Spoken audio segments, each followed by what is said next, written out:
Olá, Libiders, tudo bem? Aqui é o Rafael Campos e hoje nós vamos falar sobre um mal que às vezes, se você não prestar atenção, vai te assombrar quando você estiver contando o seu storyteller. E esse mal é o mal da Sala Branca. Já ouviu falar? Não? Então fiquem aí enquanto a vida estiver passando e vamos saber mais sobre isso.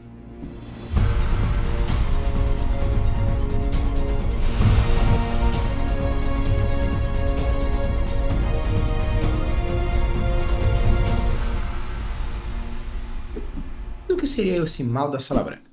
O mal da Sala Branca é quando você está tão focado na sua história, tão focado no seu personagem, que isso aqui acontece.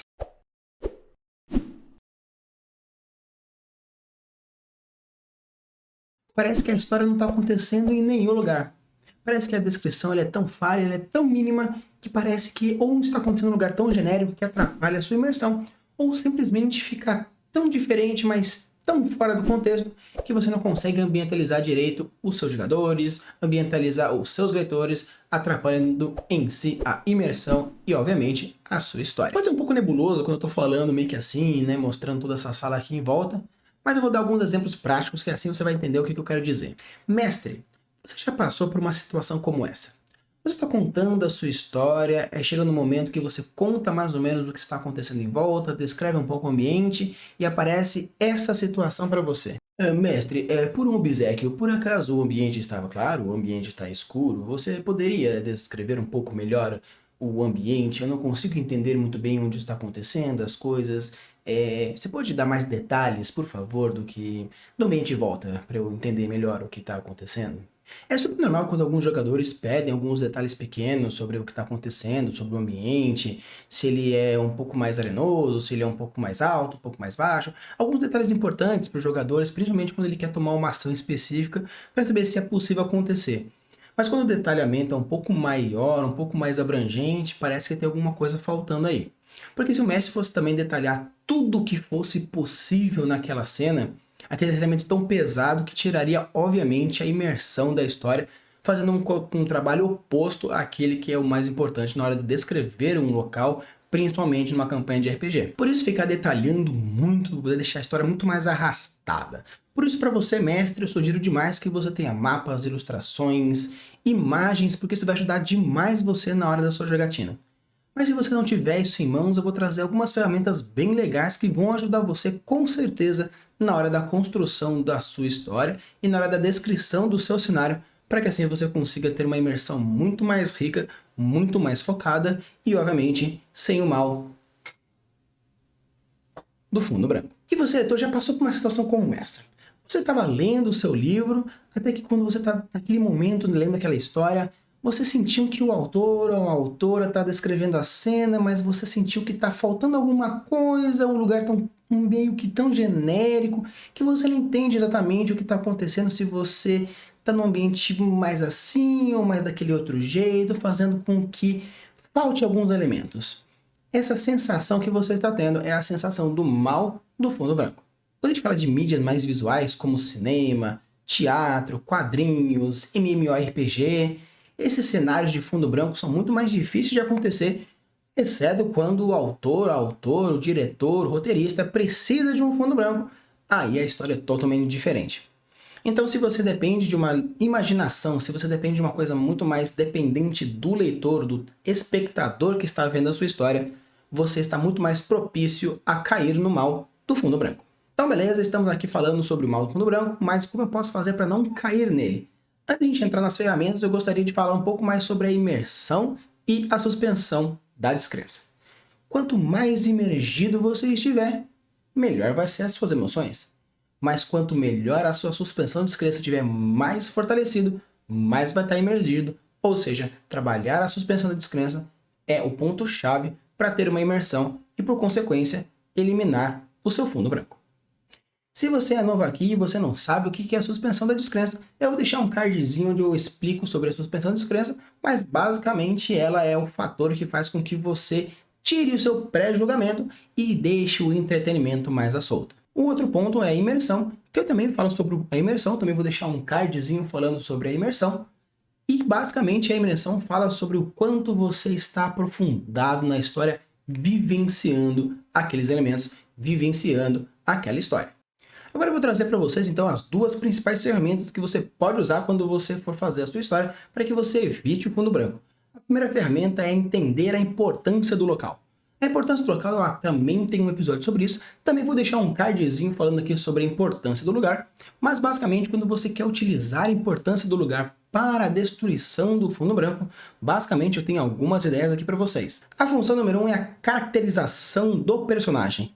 Você coloca ambientes e coloca uma descrição fortalecendo o personagem, fazendo com que ele entenda melhor. Se você quer colocar um elfo, descreva melhor uma floresta. Se você quer colocar um anão, descreva melhor o seu trabalho. Então quando você traz a utilização do ambiente para explicar melhor como o personagem é, por que ele é, vai ajudar você muito mais na hora de descrever o seu cenário, dando esse objetivo, fazendo com que o fundo branco desapareça.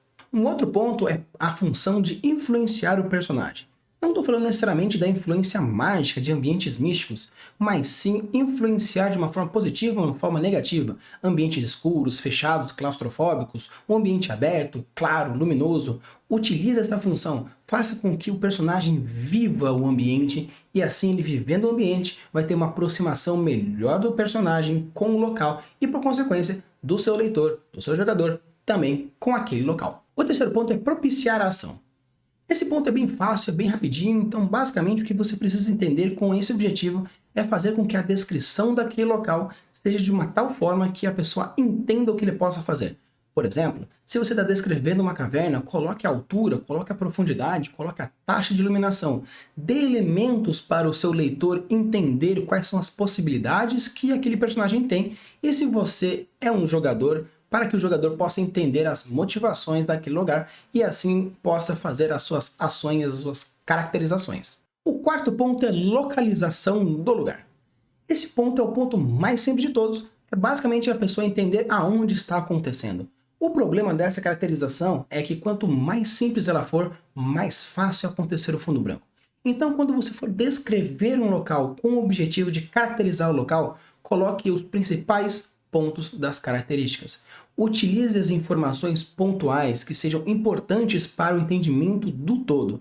Se você quer colocar um castelo, coloque as estruturas. Se você vai colocar um restaurante, coloque as estruturas. Se você vai colocar uma casa, coloque as estruturas. Coloque como se tivesse uma descrição mental de background para que assim os leitores, os jogadores consigam entender exatamente qual é o seu entorno e assim consiga agir ou entender o que a cena está acontecendo. O quinto e o sexto ponto basicamente é entender como funciona a questão sentimental do ambiente. Como seria essa questão sentimental do ambiente? É onde o ambiente ele vai influenciar mais os sentimentos dos personagens positiva ou negativamente. Como seria dessa forma? Essa influência, na verdade, é a influência que o local vai dar para o leitor. Seria basicamente o seguinte: se você quer trazer uma cena mais triste, quer enfatizar isso, coloque descrições que tragam esse estereótipo mais triste. Coloque uma chuva, coloque uma neve, coloque um vento, coloque uma solidão, coloque uma luz mais baixa. Se você quer trazer um sentimento contrastante, fortalecendo esse sentimento que você quer, por exemplo, o personagem está muito triste e você quer enfatizar essa tristeza, coloque num dia feliz ou numa festa, dê um choque para que faça esse sentimento ficar bem mais aflorado. Então, uma outra ponto que você pode trabalhar com o seu local é a descrição sentimental do local, fazendo com que cause um contraste ou um reforço para os personagens e assim tenha uma função o seu lugar. A segunda ferramenta, meus queridos World Builders, é uma ferramenta um pouco mais complicada, porém uma ferramenta bem interessante se você souber usar, que é apelar para o emocional do seu jogador, o emocional do seu leitor. Apelar para o emocional é muito fácil, principalmente para os brasileiros que têm uma emoção bem mais aflorada, seja pela raiva, seja pela alegria, seja pela dor, mas o brasileiro é um povo bem emocional. Então, utilizar a emoção deles vai ser de suma importância se você quiser acabar com o fundo branco. Mas, cuidado, porque se você não tiver a técnica correta, você vai cair sim no fundo branco. Quando você vai trabalhar o emocional do seu jogador, é uma arma muito poderosa, porque você vai estar trabalhando com sentimentos, emoções, subconsciente, mas você também vai estar trabalhando com o arcabouço interior do jogador, do leitor, que isso varia muito de pessoa a pessoa. Então, muitas vezes pode não funcionar, porque depende muito mais da pessoa para você. Mas, se funcionar, vai ser uma arma muito poderosa. O difícil dessa técnica mais emocional é porque você é autor, você é autora, você é mestre, você vai ter que trabalhar muito mais o anterior antes de chegar nessa cena.